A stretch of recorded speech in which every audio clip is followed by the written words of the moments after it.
So Amy, what made you want to take Ananta's retreat? So I was very, very lucky in the fact that a friend of mine, actually the year before, had started telling me about Ananta and had been going to some of the satsangs. So I went to a satsang, very profound. It affected me deeply, and she invited me to come and do a one-on-one with her. So it was hard for me. I was very broke at the end of my time here in Thailand, and I borrowed money to do it, and I'm so glad I did. It was amazing doing the one-on-one with her. It was transformative on many levels, and I was blessed enough to have an experience in this first one-on-one of awakening. It was brief, but I felt like I was one with everything, and within that I felt a flood of joy, empowerment, freedom. All of the problems of the small self had fallen away, and I felt one with the sunlight that was coming in behind her and the trees, and it was a moment that I've drawn on ever since.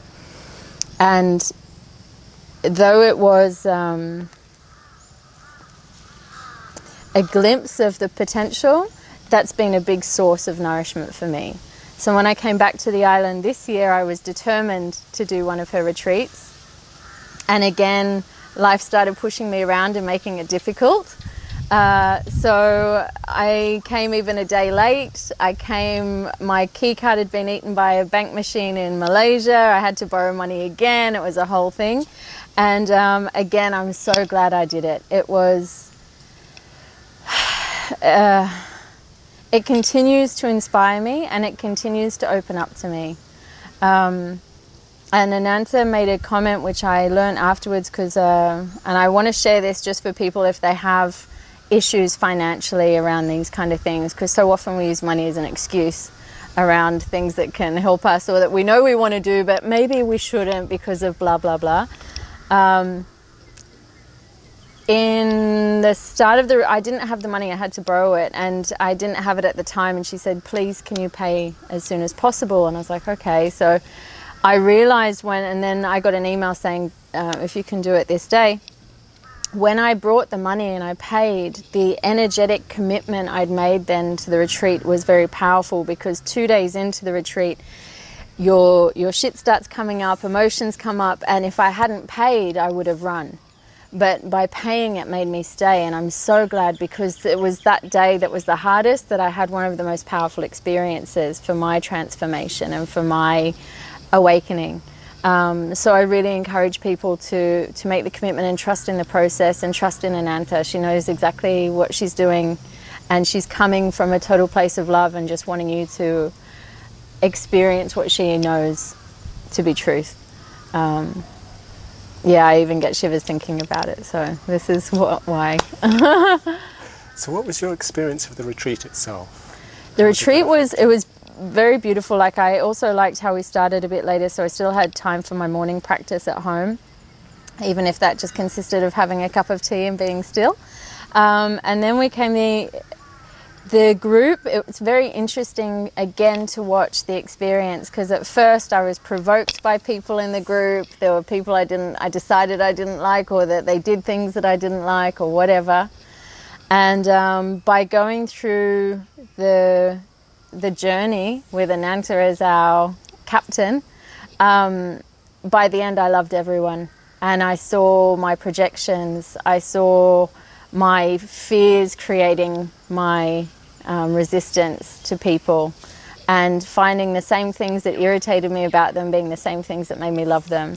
And so the experience in itself, even though it was only 5 days, was so again transformative for me. And it did bring up, I did have days where I got challenged, like what I just mentioned, of not wanting to come back and making myself. And then it was that day that I found, again, one of the most powerful, in me actually seeing this stuff come up, and Ananta helping guide, because she can feel when there's something going on for you. She sees when something's bubbling in you, and she'll call you up to name it. And when you do, you see how you can breathe it in and it dissolves. There's the thing I got from the satsang with her last year, which continued in me and has been such a beautiful support in my spiritual path, is instead, I was always trying. I remember the first satsang I came and I did the classic thing that most people will do when they come to Ananta. It's like, yeah, but how do you do that? Or I don't understand how I've got to make that happen. Or there's a thing of feeling the practice, you know, like but I have to try. There's this effort. And she'll point at it time and time again. And Ananta, what I love about her so much is she's very loving and compassionate, and she has a big heart and a time for anyone, but she will pull you up on your shit and she will not hide from doing it. She will show it to you like this. And so she's like, you don't have to try anything. And what I learned through the discussions and her giving me that time was that it's not anything about making something happen, but it's a constant letting go. And it's when this stuff comes up, it's instead of trying to be present, you let go of the stuff that's stopping you from being present. It's a very subtle shift in the mind, but it makes a big difference. And I found a lot of peace in that, and a way to keep this constant acceptance and a constant letting go, like things are allowed to be and you let them go. There's this awareness through it. So that was a big help. But going back to the experience of the retreat, there were some things that really stood out for me that helped me, that continue to help me now. And there were the two of them that I wanted to share that I thought about before this recording was one that she said, which was, you live what you value. And this one's really big for me. I keep remembering that because I see when I am avoiding doing my practice, or I go, oh, I should meditate but I don't feel like it, or whatever it is that I go through in my head. But even how we are as people, how we interact, what we want to cultivate, but you live what you value. And she really points to the valuing, you know. I mean, anyone can, a lot of people have moments of satori or awakening or experience, but how much do we value it? So this was really powerful. And another thing that she said that I've drawn on a bit and shared with people, which I really liked, was, which is more important, that the object that you see or that which sees? And so I draw on that sometimes, like when I catch myself being caught in my mind, and to bring myself back to awareness, tuning back into this part of me that sees that instead of me just saying. So these things have been amazing. But the retreat experience itself, I felt very held in the space. It was very nourishing. Getting to be with people I didn't know anyone really. There are only more acquaintances, to feel a love for people in this transpersonal love that's really powerful. This is what I'm aspiring to, and instead of being able to witness ourselves. So there was by the end of it, a lot of gratitude, and I can't recommend it enough. And how was your experience with life, with things since the retreat? It's been, I was also fortunate enough to take time out for myself afterwards and do my own retreat, and spending more time, like the confidence I have in myself more now, because instead of trying to be something for other people, essentially other people's approval really when you look at it, I'm more self-accepting and allowing myself to be and taking that in. And that's been a real gift, because now I'm finding my empowerment by actually following the things I want to do and not focusing so much on seeking validation. This thing of remembering awareness, coming back to this oneness of everything, feeling more connected to nature, being more present and just enjoying being, all of these things continue to inspire me. I even had, on the 5th day of my retreat, I went for a coconut, and I had the blessing of actually seeing Ananta. She turned up, and I said, I got really annoyed today, and and I was resisting it. That's why I went for a coconut, like I was getting away from there, I was struggling because I got annoyed.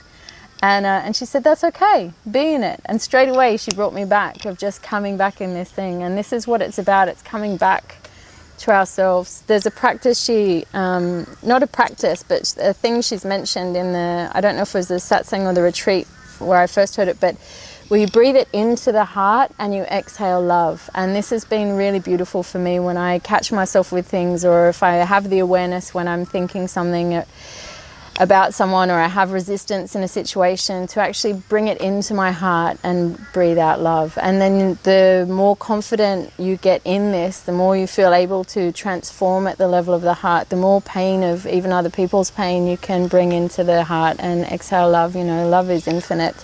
The power of our heart is infinite. And it's having this, again, almost like self-trust.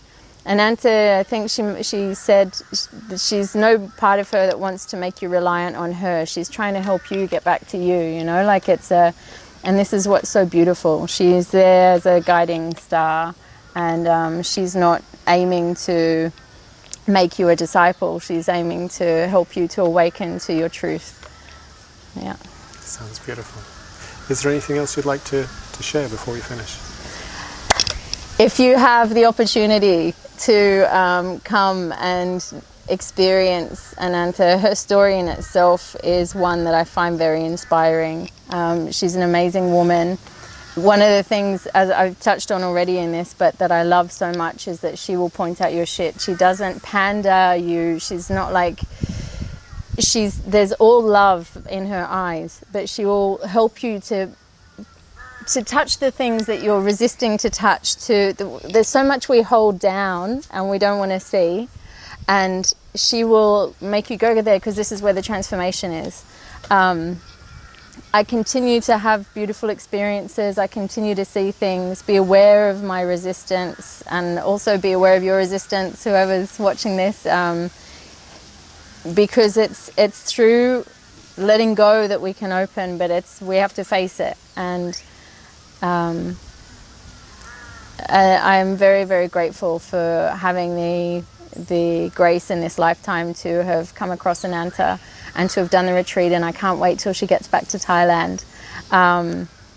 So yeah, it's to share is that for anyone, if you're half tempted, you have nothing to lose, and then I'm sure you'll have an experience like mine where you'll just be very grateful afterwards. So yeah.